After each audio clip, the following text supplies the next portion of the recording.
Hello, hello, hello. Hello, hello. We are live once again. This time the audio should be good. We are going to be basically doing the same stream that we did yesterday about Iran and America because yesterday the audio was terrible. I made a mistake. The audio for the first half was terrible.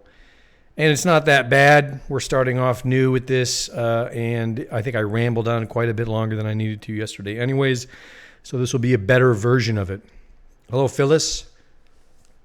How is the audio, Phyllis? Can you hear me all right?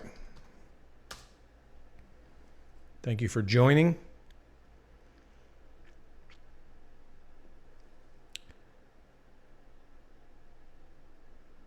So, America and Iran. We'll get started right away. Restart. Okay, we have some restart right away. Salam. All right.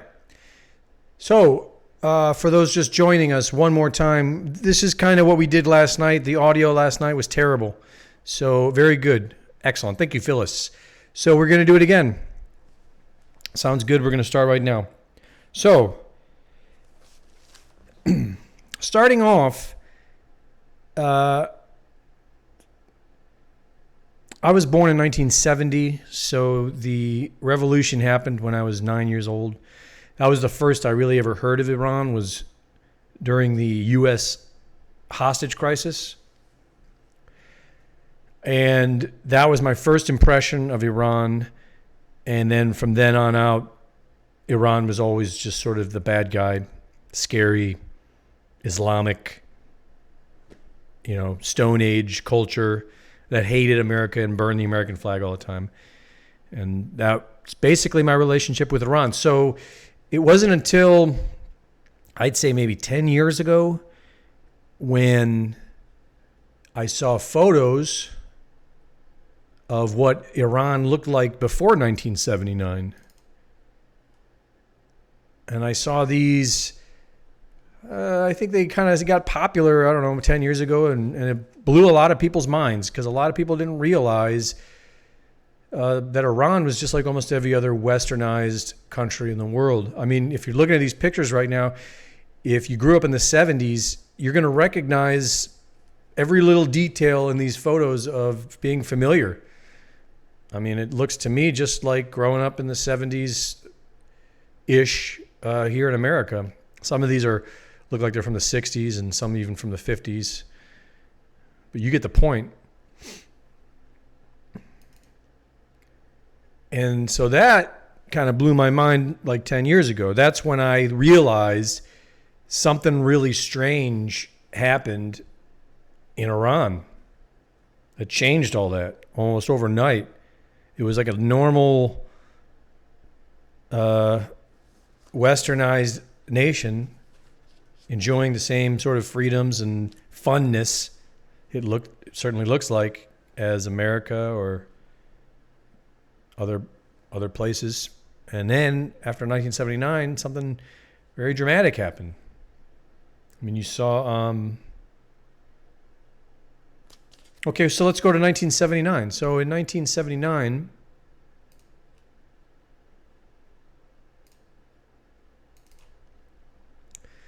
the Ayatollah Khomeini led the Islamic Revolution. And what's interesting is some people point out that, pictures of Khomeini without his beard, he looks like he could be British. His father was British. And when you look into his past, you can check out this article here if you're interested on discoveringislam.org about how Khomeini was a British agent. And there is a lot of compelling information here that would suggest that. And it really isn't that strange because England has been controlling the oil of Iran for, ever. The CIA admits to helping to oust Mohammad Mossadegh in 1953. And that was in 1953, Mohammad Mossadegh, the democratically elected prime minister of Iran, was about to nationalize the oil fields, which was going to bring more freedom and independence to Iran than they've seen in a century. And it was also challenging British petroleum, which at the time was Anglo-Iranian oil. And so the CIA, along with British intelligence, made sure that didn't happen. And they put the Shah back in control, which would make it seem pretty clear that they controlled the Shah, Pahlavi. And most people suggest that the CIA coup plot in 53 is really what helped. This was the public excuse used during the hostage crisis or the revolution of 79. Certainly in a hostage crisis, they were trying to keep the American hostages in return for the Shah, who they wanted to try for war crimes. American hostages kept for, I think, 444 days, the longest hostage crisis ever. And once again, this is what introduced me to Iran and, a lot of people. Eventually they were returned. I believe they were all survived it. But interesting, yeah? Khomeini could be British intelligence.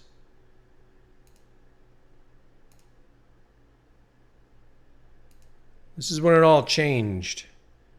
Some people in this article here, some people suggest that Jimmy Carter had quite a bit to do with the Ayatollah Khomeini before 79. Secret meetings, secret negotiations between Carter and Khomeini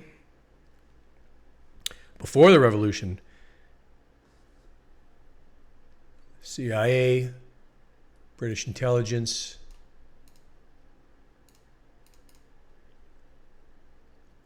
So,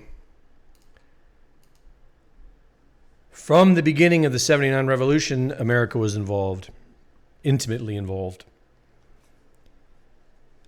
From that point, America also became arguably the number one enemy of Iran. Someone in the comments says, England and Russia want to destroy Iran. Perhaps. They'd certainly want to control it. They certainly want to control it. Iran, I'm not sure of the stats, but Iran's oil is up there in like the top 3 producers. A lot of money. And isn't it interesting that they don't control their own oil? And people don't talk about that. The reason people don't talk about that is because the ones that are benefiting, England is definitely benefiting, Russia is definitely, I'm sure American oil companies have some type of stake.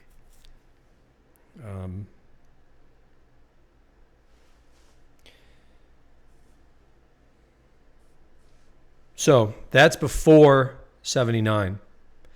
And what's really interesting is when you look deeper, you will find that before they became this westernized country, and this is probably one of the reasons that they did, was their Persian culture arguably is one of the first of its kind, and it's very similar to the American Constitution, where Cyrus the Great allowed all religions to be practiced, allowed free speech, allowed all types of people to come and be free and be accepted, and it thrived.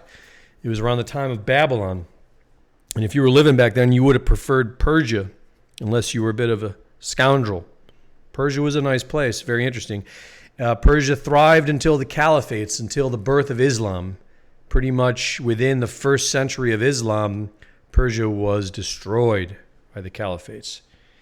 And ever since then, the Persians have kept their culture, and usually they win the culture battle every time because Persian culture is awesome compared to Islamic culture. Islamic culture is like misery, Stone Age, and Persian culture is fun and rich and cool. So here's a little history about all that. Starting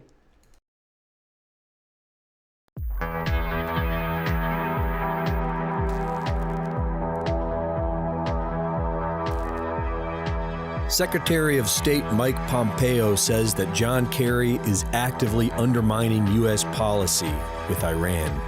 To better understand the gravity of this situation, let's take a look at the history of Iran. Stemming from the cradle of civilization in Mesopotamia, Persia was a megalith of art, science, logic, and reason. After the fall of Babylon, Cyrus II of Persia, commonly known as Cyrus the Great, was the founder of the first Persian Empire, the Achaemenid. He created the Charter of the Rights of Nations in 583 BC, wherein it was written that government would not reign over the people if they did not wish it.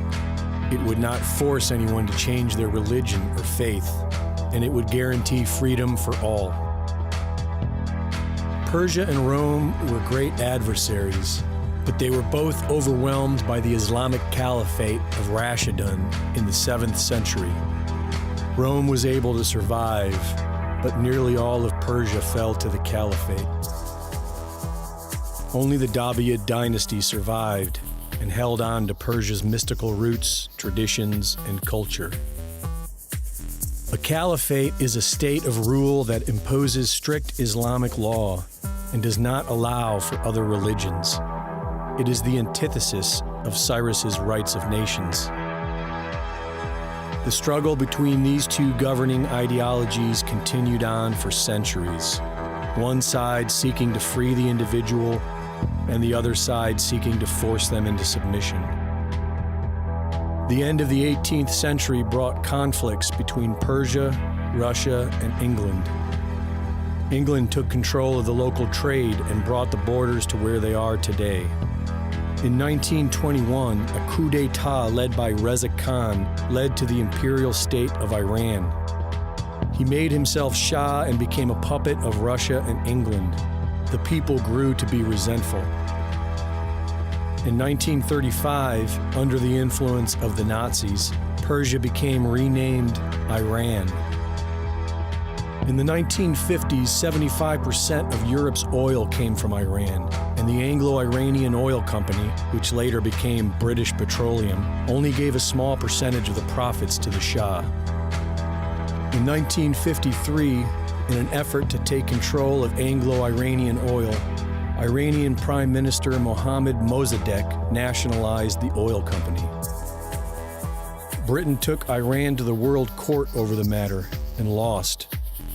But under Operation Ajax, the CIA overthrew Mossadegh and reinstalled the Shah as supreme leader, who gave Britain full control of the oil trade. While it was believed that the Shah was a puppet for Britain and the US, he was both westernizing Iran and restoring Persian culture from the days of Cyrus the Great. And by the 1970s, Iran was well on its way to becoming a free society. In 1979, the Ayatollah Khomeini, who promised democracy and not to impose too much Islamic law, led the revolution, and the Islamic Republic of Iran was born. In 1980, Iraq invaded Iran. The war lasted 8 years. Over 1 million people died, and Islamic rule became increasingly authoritarian. The Islamic Republic of Iran have often been accused of funding, training, and giving sanctuary to terrorists, and they have been developing nuclear weapons. One would think that the United States government would be ideologically opposed to the Islamic Republic.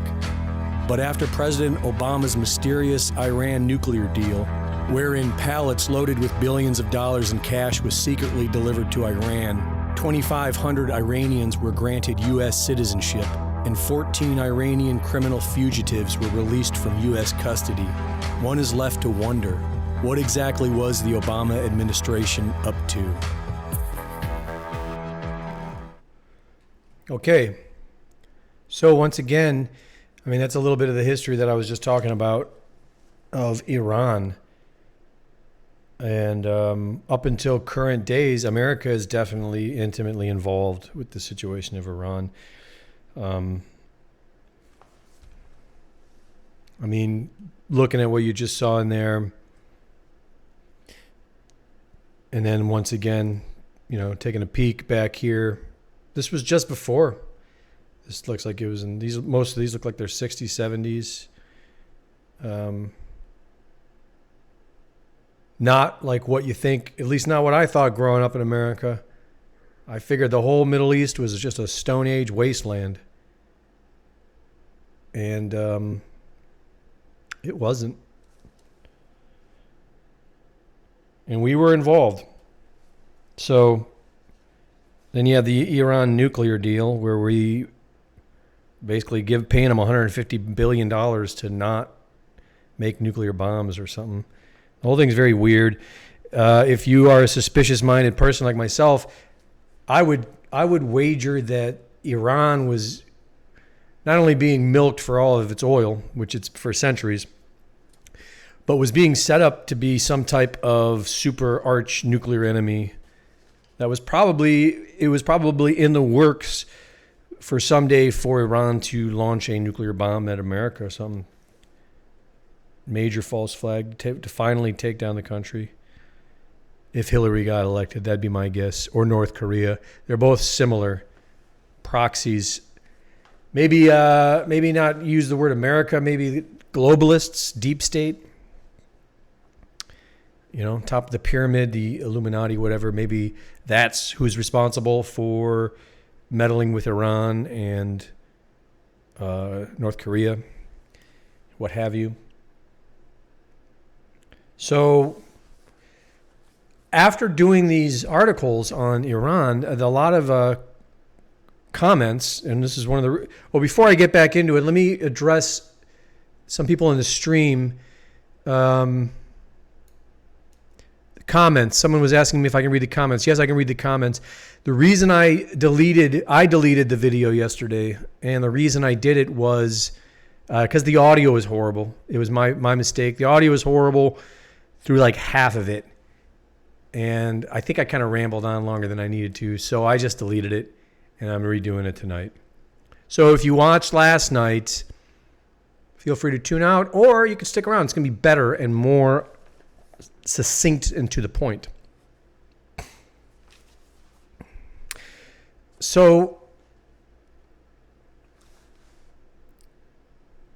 I've heard a lot of comments of people referring to me as a neocon, supporting war with Iran. And that was one of the inspirations for me to do this video, was just to explain how I feel about this. War is complicated. I spent a lot of my adult life being strictly anti-war. But yet, as a child, I grew up playing war, being a big fan of war movies. I joined the Marine Corps to go to war.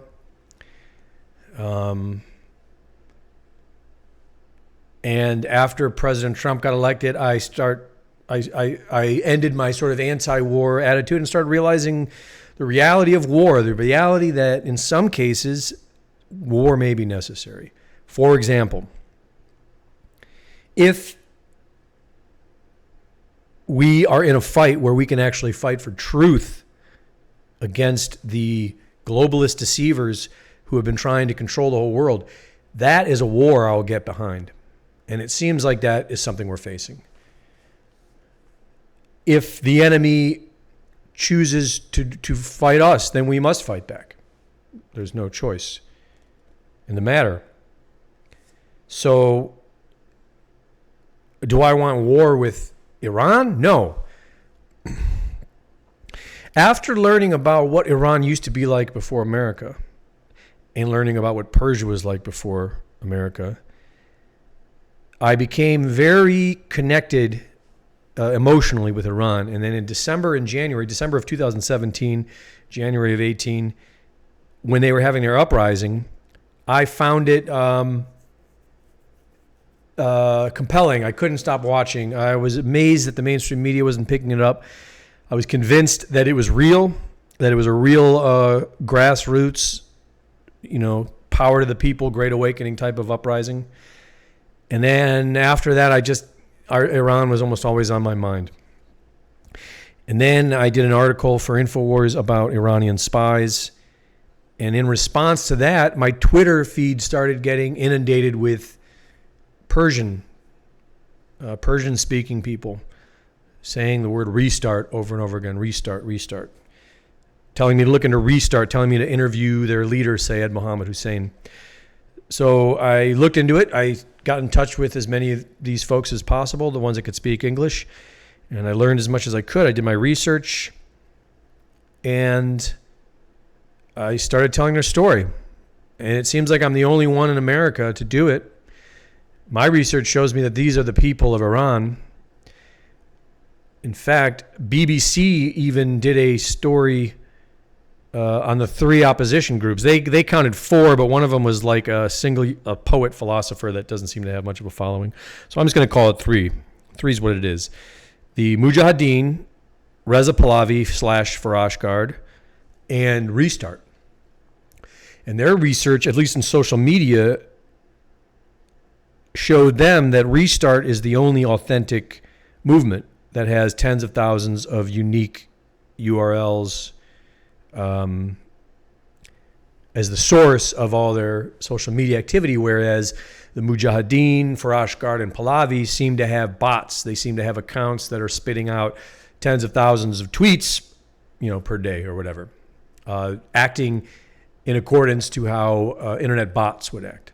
So in an article by BBC that seemed like it was originally trying to debunk Restart, did exactly the opposite. It showed that Restart seems to be the people.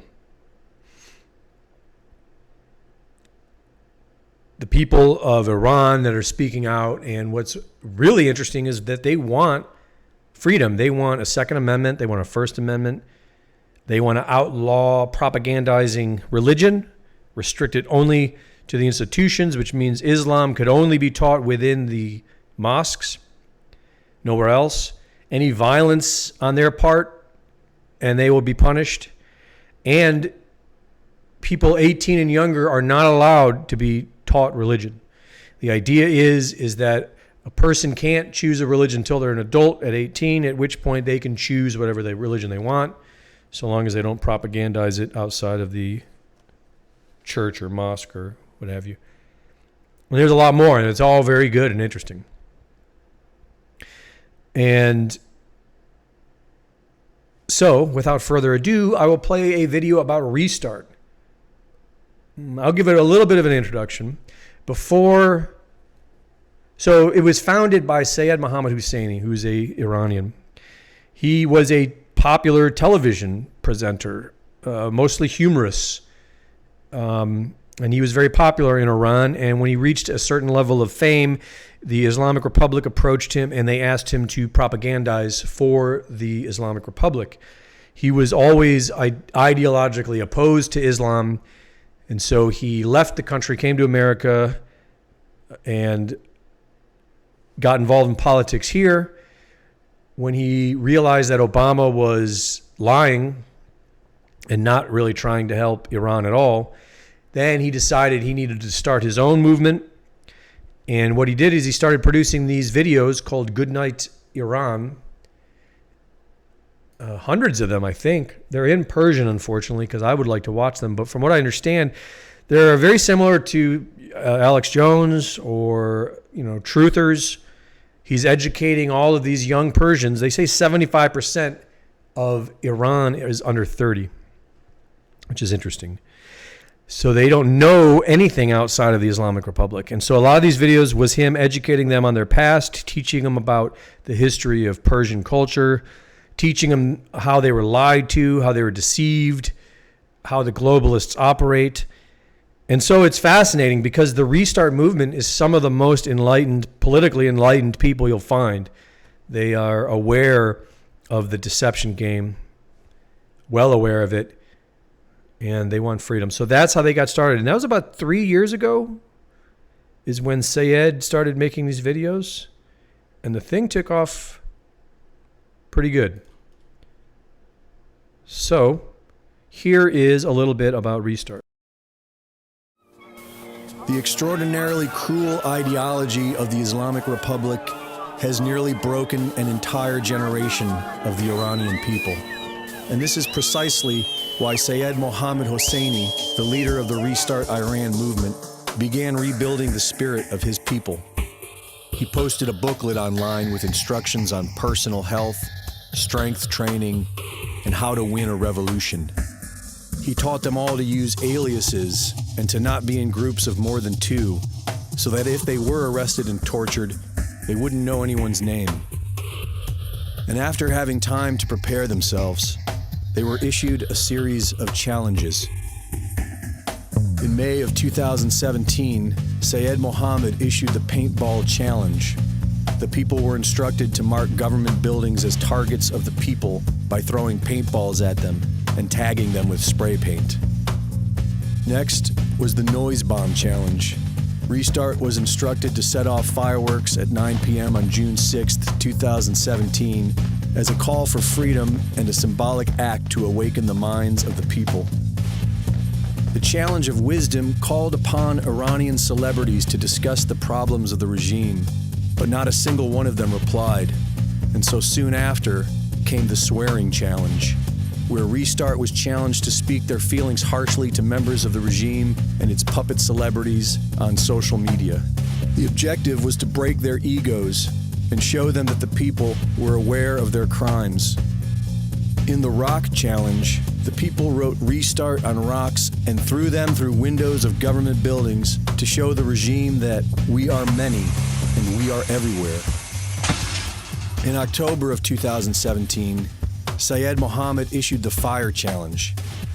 The challenge was to burn down the Basij and the banks, but he also gave explicit instructions to not harm any living thing. And so while some of the fire challenges produced real damage, many of them amounted to a brave symbolic stand against tyranny. The Fire Challenge gave the people courage. After a lifetime of fearing the Islamic Republic, the people of Persia had rediscovered their birthright, freedom. The fire challenges spread and grew all the way into the Winter Uprising, when Seyed Mohammad Hosseini issued a threat to the Islamic Republic.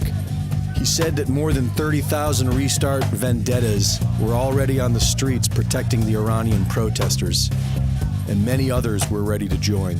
He warned the Basij and Sepah to leave the millions of peaceful protesters alone. He gave them 48 hours to get off the streets and return home to protect their own families. Otherwise, he said, if you come to the streets to stand against your own people, then we will kill 120 of you. For 11 days, millions of Iranians took to the streets of cities all across the nation.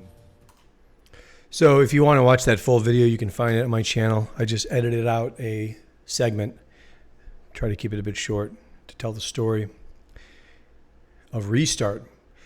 I was looking at some of the comments. Vahid M says, do you have any links to the Persian stuff you speak of? I'd like to watch. I'm not sure where to find them. Does anyone from Restart know where there's like a YouTube link of Seyed Mohammad, Goodnight Iran? If you know, please throw it in the comments. Paste it in the comments if you can. I'm not sure where to find it. I've been sent them on Telegram. Telegram is sort of the social media of Restart. They've been banned off of Twitter. They keep getting banned off of Twitter and other social media, but Telegram is their main source, their mainstay. And that's where I got sent the Persian videos, the Goodnight Iran. But I believe there is a YouTube source. So if anyone from Restart knows those, throw them on there. When this video is done, I'm going to add the links to the video, the full videos I played, and put them in the description. And if I can find a link to the Goodnight Iran, I'll throw that in there too. If I could understand Persian, I would love to check these out. These videos woke up millions of these Persians and inspired them to go firebomb the mosques where they train the young Islamic besiege to betray their own people. I mean, it's a crazy story. It's a crazy, crazy story. So back to the right. So once again, I've been accused because of reporting on Restart of wanting regime change in Iran. I definitely don't want regime change in Iran. When I hear the term regime change, what I think of is Iraq, Libya, Syria, total quagmires, total intelligence, CIA, Mossad operations gone upside down, which is exactly what they're supposed to. Destabilization, so that they can then take a bunch of angry people and bring them home to your country, of the people who attacked them in the first place. Pardon me. That seems to be the game that's been going on since the end of Bush and all through Obama. So I don't want that. Mujahideen does not seem to be an option at all. The Mujahideen is another Islamic organization. They just want to change it a little bit. And the Mujahideen was killing Iranians during the Iran-Iraq War. Right after the 79 revolution, Mujahideen helped Saddam Hussein's army kill Iranians, destroying the family structure and the culture in Iran even more, which made it even more weak and allowed the Islamic Republic to drag it back into time, into the Stone Age. It's crazy. So the Mujahideen is no option. Reza Pahlavi, before doing my research, I probably would have loved Reza Pahlavi. Reza Pahlavi is the son of the old Shah, the Pahlavi family. I would say they are more of a British royal family and a Russian royal family than they are a Persian royal family. If you look at their history, they are quite arguably puppets of the crown. And the Shah married Farah, who was a Russian elitist from the Russian royal families to get Russia in there. So it was Russia and England, which is the way it's been for centuries, to control their oil, treat them like punks, slaves in their own country. And so that is, to me, what Farashgard Reza Pahlavi is. It's just more of the same. Both are more of the same. Both, I would argue that the current Islamic Republic is set up to look scary, but like we were talking about in the very beginning of the video, it seems like British intelligence was behind it, and it's there for a reason. Probably so that to maybe to start a war and then replace it with Reza Pahlavi and everyone's happy again because girls can wear skirts and take off the hijab. But is that enough? See, I don't think it's enough, and I wouldn't be willing to fight for that. What's interesting about Restart is they want a Second Amendment. They want a First Amendment. Like I said, they have a good amount of laws that they want. And I tend to think the entire world wants the same thing. A lot of the new agees on the left are convinced that there is some type of golden age coming. And perhaps they think that's what the conservatives are fighting. And maybe you're just going to have to kill millions of us to get your golden age utopia or something like that. Clearly not what they think it is. But there does seem to be not a utopia, but a global great awakening happening. Not just in America, definitely happening in America. It's happening in Brazil. It's happening in France. It's happening in Italy. It's happening in Poland. And it's happening in Iran. And so my feeling is if we're going to make America great again, then we can't just pull our troops back and take care of ourselves. I'm all for that.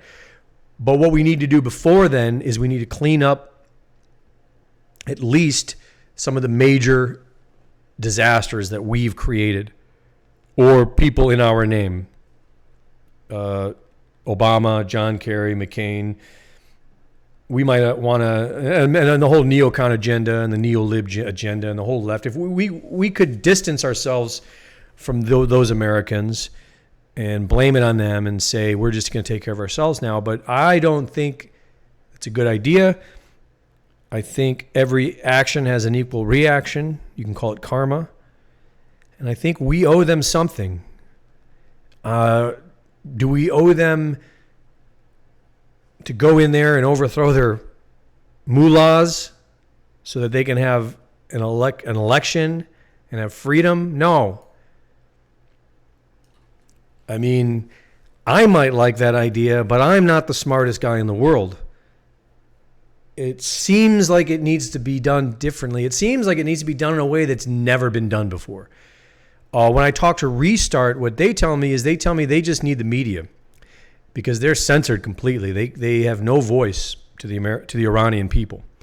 And so they say that all they need to do is to be able to talk directly, openly, and honestly to the Iranian people, and everyone in the country will be on board to have free elections, decide what kind of government. Their plan, I think, is they have 5 parties. They'll form 5 parties. Those 5 parties will then go against each other to get elected. It certainly sounds better than 2 parties. I mean, we're after we destroy the Democrats and the Republicans, we might want to think about something similar. But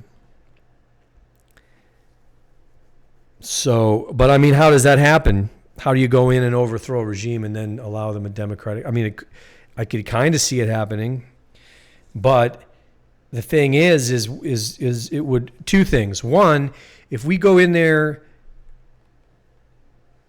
to change a regime, it's going to look a lot like what we're used to.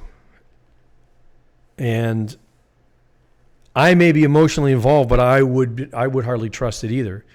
And at least half the country are going to be upset about it. There's going to be people thinking we're doing it for Israel. I wouldn't doubt that either. And people will think it's just another rotten American intervention. Illegal interventionism, if that's even a word, I'm not sure. So that's one thing. And the other thing is that even going to be good for the people? Like, if the people don't take it themselves, will they be able to keep it? One of the reasons, if America gets back our republic, if we're able to restore our republic, which it's now starting to seem very possible, and I never thought this was possible before, if we do that, in my opinion, it's the credit completely goes to our ancestors who fought the revolution. Because they fought hard. It was not easy. The enemy, we had to really earn it. So it became part of our mythos, part of our culture. It became normal then for American boys and some girls maybe to grow up with the war spirit, the revolutionary spirit, the rebellious fighting spirit. Guns are a huge part of our culture. And as some people on the left criticize it, the ones that are just doing it because they're told to and they're dumb may not know anything, but those that know what they're doing are clearly doing it to take the guns away from us so that they can take our Constitution away from us and drag us down into hell. We are not that sophisticated. We are not that advanced. We are still living in a jungle. It's still a dangerous world. Not all of us are caring about others. Some of us are monsters.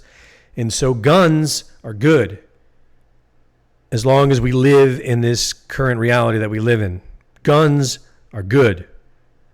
Period. I would even say the Second Amendment is foundational to any type of freedom. The idea of 1776 worldwide. I don't know who first coined that. I heard it from Jones for the first time. That is the great awakening that I think everyone feels is coming. And some might think it's the left utopia, but they're wrong. Because the beauty of guns,